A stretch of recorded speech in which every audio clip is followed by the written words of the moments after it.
Our mission at n8n for the last 5 years, I'm very proud to say this, is to basically be the Excel of our space.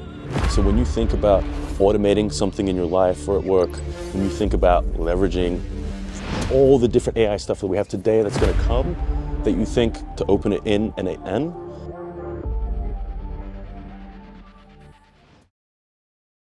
So we're here in San Francisco right now at the AI User Conference. We're n8n, and we're a Berlin-based company, but we wanted to come out to the left coast and make a little noise and show you all how we do things out in Berlin and what we've been working on the last 5 years. So really excited for this event. Every time in SF, there's always so many smart, talented, hungry folks ready to use the latest and greatest technology to go build.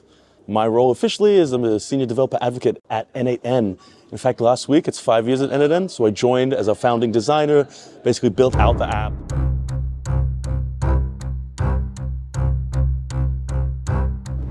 What is n8n? It's the world's most powerful workflow automation tool for technical teams. So what I mean by technical teams is not to say that we don't have non-technical or less technical users, but the people that love our product the most know the difference between a string and a Boolean. That's usually how I say it.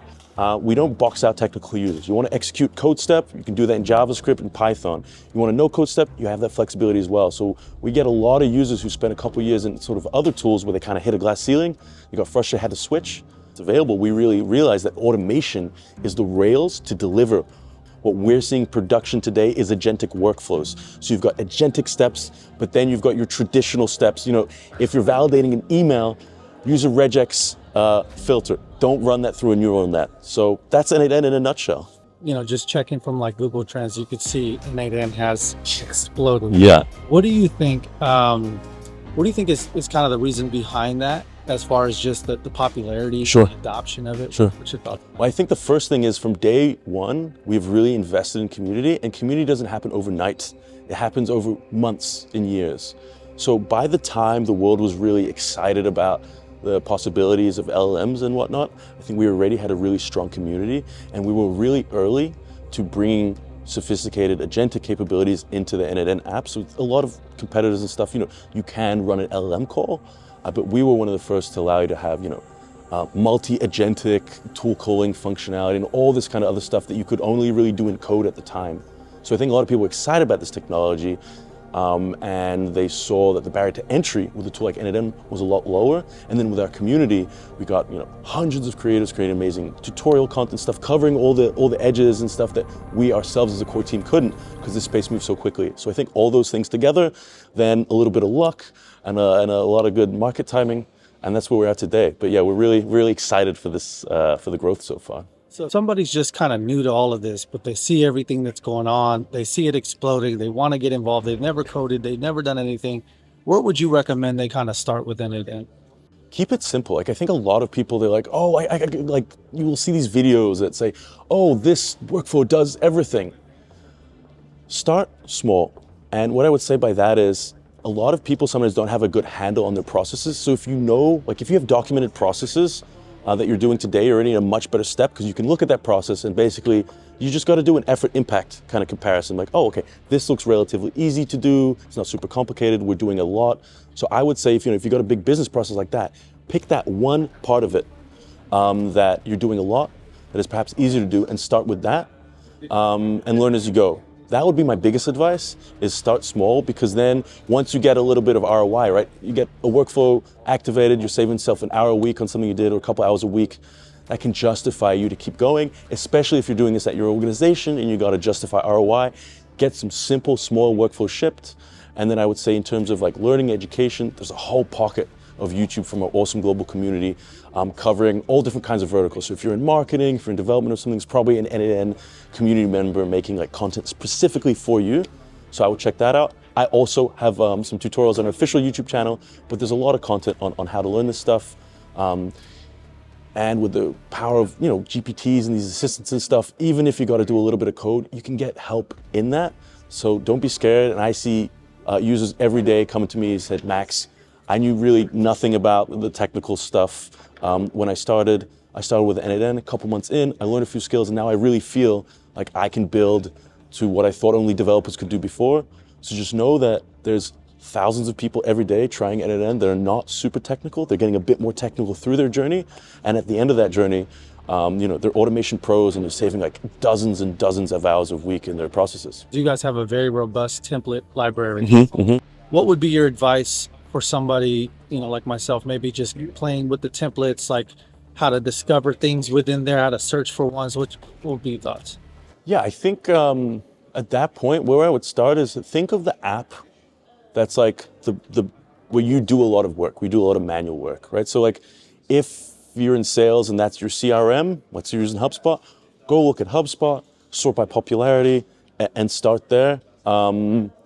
And I think with a lot of these templates, the thing is, I would focus on templates that only have one or two apps in them, because then that's generally going to be a bit simpler. You can wrap your head around that, especially if you're an inductive learner. That means you learn by seeing things that already exist.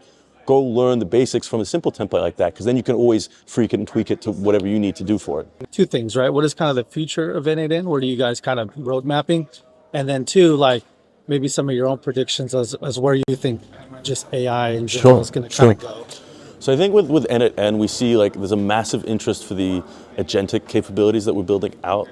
And I think agency is definitely going to be the topic of a lot of the things we do. So making it easier for you to build this stuff. I think the real power that we have is a lot of our already native integrations and stuff. So taking that to the next level, making sure that any app that you want to use as a tool to get context and whatnot, they add that in. So we just added MCP support, for example. So that's gonna that's kind of a step in that direction. But really just doubling down on the agentic capabilities, and then on a second track, like making sure, even more so than it is today, that it's mission critical and ready for enterprise. So we have governments and multinationals using us today, but just continuing to listen to their feedback to make sure that we're running millions of executions a day for some of our customers, but getting to billions, perhaps trillions with the way things work. So that's what we're going to focus on in the midterm, I would say. And what are my predictions for AI? I think it's going to get a lot more agentic. So I was talking about this with a lot of folks, like take a model today, let's say it can do a task at 90%, right? The thing about agentic workflows, you have an AI agent doing multiple steps, right? So it's going to think what it needs to do, it's going to call a tool, it's going to think again, maybe it calls another tool. Each one of those steps, if those are 90% likely to happen, 90% times 90% times 90%, the probability of success of the final outcome is lower than that. It's just kind of how probabilities work. So as LLMs get better at what they do and more specialized, I think a lot of what we have right now is like we only have flamethrowers that we have to apply to lighting a match. We're going to have more specific models for the right job. As that number of success goes up, 99.9 times 99.9, that end probability of success is a lot closer to the 99.9 that you probably need for mission critical stuff.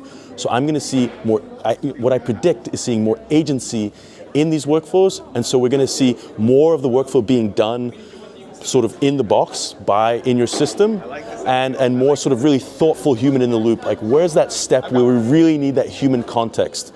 So what I expect is less busy work for folks and more focusing on like getting a lot more done and being a lot more human in the tasks that we do, so we can really deliver that right value at the right step, and then have our AI agents doing all that stuff that we could do, but we can do the smarter stuff for.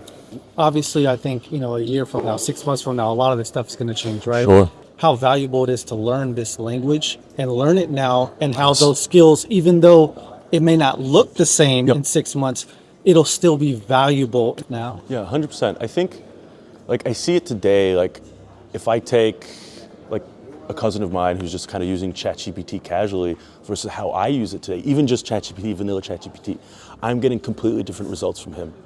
It's in the precision of how I speak, it's some of the different things I know, and even if there's going to be technology that evolves that makes it easier for you to not have to do that, having that understanding of how this stuff works, you will always be ahead of the bell curve. So in a competitive world, if the average is here and you're here, you're always, my prediction is that you're going to be a better spot there. And so I would say these fundamentals are really helpful to know, because you're going to have an early moving advantage on whatever improvements happen to the technology. You can take that one step further. I think another big thing is there's some actors in the AI space that are kind of have this replace humans mindset. And what we always advocate for n8n is you as a domain expert know your role the best. you, probably more than an engineer, some prompt engineer, like you're going to write a better prompt, you're going to write a better workflow because you understand that workflow, you understand the edge cases where that falls apart, what good looks like. You know, an engineer versus an accountant. If you're making an accounting assistant, train up that accountant a little bit on the technical stuff they need to know. They will every single time do better than that engineer who's a specialist in engineering but not in the accounting domain. So if you learn those skills, you can leverage tools like ours so that you can own your automation, so you can own your assistants, so that you're part of that puzzle, so you don't get replaced as well. Because I think there's definitely some actors in the space who are, as you can imagine, going to C-suite and stuff and saying, hey, look, we can replace your whole insert team with our tool. That's not the future that we hope for. We hope for everyone owning their automations and themselves being 5, 10, 20, whatever multiple faster, but being in the driver's seat as a domain expert.